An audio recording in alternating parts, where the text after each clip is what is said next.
ಇನ್ನು ಸರ್ಕಾರದ ವಿರುದ್ಧ ಬಿಜೆಪಿ ಪ್ರತಿಭಟನೆಗೆ ಡಿಕೆ ಶಿವಕುಮಾರ್ ಆಕ್ರೋಶ ವ್ಯಕ್ತಪಡಿಸಿದ್ದಾರೆ. ನಮಗೂ ಎಲ್ಲ ಗೊತ್ತಿದೆ, ಒಂದೊಂದಾಗಿ ಬಿಚ್ಚೋದು ಗೊತ್ತಿದೆ, ನಮಗೂ ಕೂಡ ಮಾಡ್ತೀವಿ ನಾವು ಮುಂದೆ.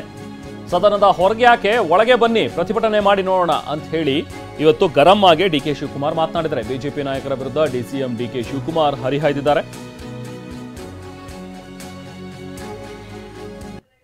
ಬೆಂಗಳೂರು ನಗರದಲ್ಲಿ ಸುಮಾರು 157 ಮುಖ್ಯವಾದಂಥ ರಸ್ತೆಗಳಿಗೆ ಯಾವ ಕಾರಣಕ್ಕೂ ಮುಂದಕ್ಕೆ ಮೇನ್ ರೋಡ್ಗಳಲ್ಲಿ ಗುಂಡಿಗಳು ಬೀಳಬಾರ್ದು.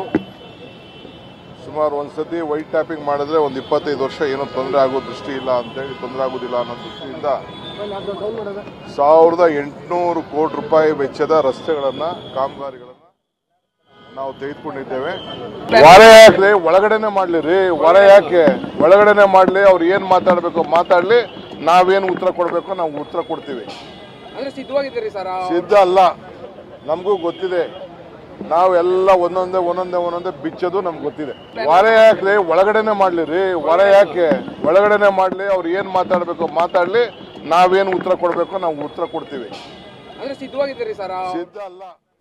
ಇದು ಡಿ ಕೆ ಶಿವಕುಮಾರ್ ಅವರ ಮಾತುಗಳು. ಬಿಜೆಪಿಯವರು ಹೊರಗಡೆ ಪ್ರತಿಭಟನೆಯನ್ನ ಏನ್ ಮಾಡ್ತಾ ಇದ್ದಾರೆ, ಏನಕ್ಕೆ ಹೊರಗಡೆ ಮಾಡ್ತಾ ಇದ್ದಾರೆ, ಬನ್ನಿ ಒಳಗಡೆ, ಸದನದ ಒಳಗಡೆನೆ ಅವ್ರು ಮಾತಾಡ್ಲಿಬೇಕಾದ್ರೆ ನಮಗೂ ಕೂಡ ಉತ್ತರ ಕೊಡೋದು ಗೊತ್ತಿದೆ, ನಾವೆಲ್ಲದಕ್ಕೂ ಕೂಡ ಉತ್ತರ ಕೊಡ್ತೀವಿ. ಜೊತೆಗೆ ನಾವು ಕೂಡ ಅವರ ಕಾಲದಲ್ಲಾಗಿರುವಂತಹ ಒಂದು ಹಗರಣಗಳು ಏನೆಲ್ಲ ವಿಚಾರಗಳಿತ್ತು ಅದೆಲ್ಲ ವಿಚಾರಗಳನ್ನು ಕೂಡ ಬಿಚ್ಚಿಡ್ತೀವಿ ಅನ್ನುವಂಥ ಒಂದು ರೀತಿಯಲ್ಲಿ ಡಿ ಕೆ ಶಿವಕುಮಾರ್ ಅವರು ಕೂಡ ಇವತ್ತು ಗರಂ ಆಗಿ ಪ್ರತಿಕ್ರಿಯೆ ಕೊಟ್ಟಿದ್ದಾರೆ. ಸೊ ಒಟ್ಟಿನಲ್ಲಿ ಇನ್ನೇನು ಸದನ ಆರಂಭವಾಗ್ತಾ ಇದೆ. ಇನ್ನೇನು ಕೆಲವೇ ಹೊತ್ತಿನಲ್ಲಿ ದದ್ದಲ್ ಕೂಡ ಈಗಾಗಲೇ ಬಂದಿರುವಂಥದ್ದು, ಹಾಗೆ ಬೇರೆ ಬೇರೆ ಶಾಸಕರು ಕೂಡ ಈಗಾಗಲೇ ಸದನಕ್ಕೆ ಬಂದಿದ್ದಾರೆ, ಪ್ರವೇಶ ಮಾಡಿದ್ದಾರೆ.